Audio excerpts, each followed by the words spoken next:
felt so good. I'm so out of breath. I need a cigarette. That'll fix that. You're not out of breath. A little. Oh my God, that was crazy. Welcome to the show, Ian Fidance. Welcome back. It's good to be here. Hi, everybody. No, we're good. No, I'm okay. Oh, here, let me give you. Oh my goodness, that was wild. Now that you have fingers. Thank you. Thank you. Wow. Jason. You're starting to understand why the appeal of like a fight club. Yeah.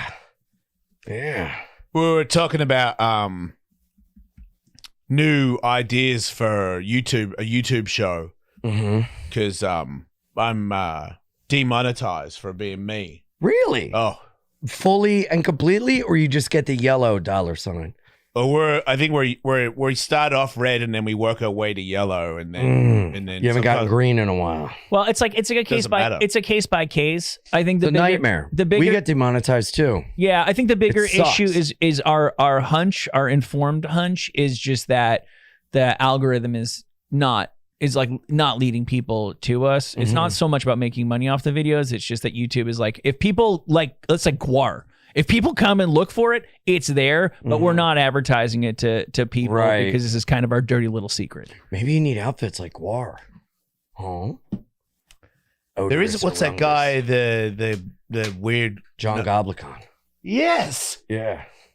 Yeah, that guy's show seems to be doing pretty well. Yeah. There's somebody who's doing something original with the medium. Well, I don't understand. The mic on? The thing with the YouTube demonetization is that it's... Why are you pouring water everywhere? Because my tattoos are new and I'm cleaning them. I know, but you don't have to pour water on the studio. Sorry.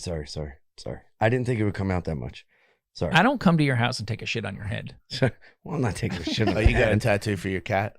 Yeah, Glenn. That's adorable. Yeah. That's pretty cool.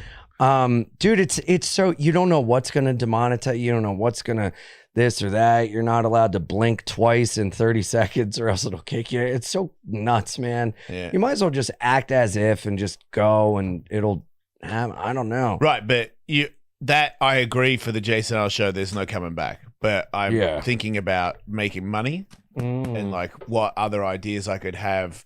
Because I believe that there is still success left. Of course, there is. But I don't think it's here. You're succeeding. It's moving. It's failing. Pushing. It's aren't you making inroads? Yeah, a little bit. Yeah, but you guys can't get sponsorships or advertise skateboarding advertisers. Skateboarding's dead. Really? Yeah, the industry is hurting. No, it's at an all-time low. Why? It's just waves, you know. I think I hear surfing and skateboarding is never been lower when it comes to the action. Because I think it's like when it comes to action sports or whatever, the only money that the athletes make, because this is the other thing, a lot of the athletes that are in the X Games, they don't make any money. And some of them are better than we've ever been in the history of our sport. Right. And some of them have jobs on top of their skateboarding to pay their rent.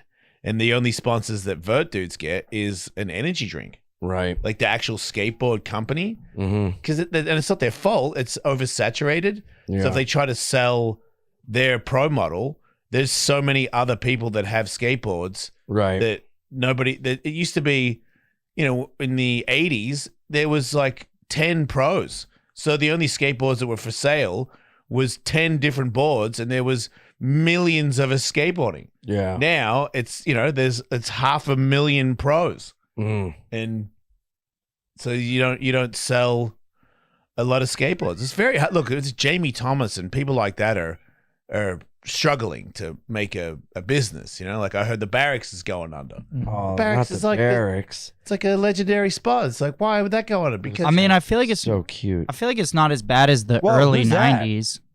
It's Miles. I'm in the closet. What? Yeah, I bet. One went in, one went out. Yes.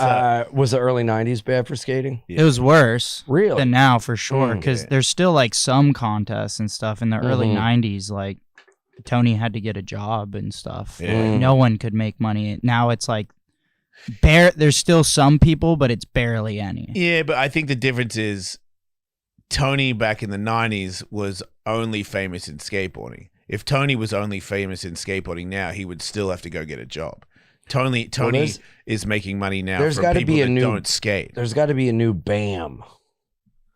Y'all need a new BAM. Yeah. What do you mean when you say that? I think I know, but let me make sure. I don't know, I feel like Jackass brought a lot of people to skating. People There's who gotta be like another who sell the lifestyle outside cultural lightning rod to attract people to the sport. See, it seems to me, as somebody who has no idea what I'm talking about, that there's plenty of interest in skateboarding, and there's plenty of like clips that people like watching and shit. They're just, it's kind of like what happened to the music industry. Just so much of it is disseminated across social media. Yeah. There's so many people that are all giving it away for free. Like when skateboarding took a shit in the early 90s, it was like the structure, like competitions and money in it. Now there's like way more interest in it now than there was in the early 90s. Yeah. There's just no way to Skate parks monetize everywhere. because there's no way to monetize it because there's so much stuff that's just out there for free. And the handful of ways you can monetize Are it. skate shops even around anymore? Yeah. I remember there used to be millions of them. Miles owns a skate shop. No way. Yeah, I have a Sapazi. skate shop. Oh, cool. Yeah, it's pretty Miles' awesome too. closet. Yeah, but Oh, that's so cute. With That's the cat. locals' name for it. But also, I'm sure just like every other kind of mom and pop, because that's what you ultimately are, like you're such a huge chunk of what the money you used to get as the neighborhood skate shop is just going to Amazon and Temu and I mean, we don't like that. make real money through actual like skateboarders and stuff. Unfortunately, I wish that was the case. Margins are so bad on hard goods. It's not like we're really going to make money on that either. So you have a skate shop business, but realistically, you're selling clothing to people in the neighborhood, and that's where you're doing your actual business. So who do you think makes the most money from selling skateboards? I mean, there's some companies, like I'm sure like the Walmart board setup still does all right. And then, you know, I'm sure like some of the skate companies do make money, but it's just tricky as a pro when you're getting your money off your royalties and stuff. It's just people aren't, I don't know. It seems like a lot of the skaters that are making money these days, it's not from skate companies whatsoever, like skater-owned companies. It's because you have a monster sponsorship or some other Nike deal or something like that from outside of skateboarding. You know, there's not as many options to make money in skateboarding because there's only a few companies that are really cutting checks like that.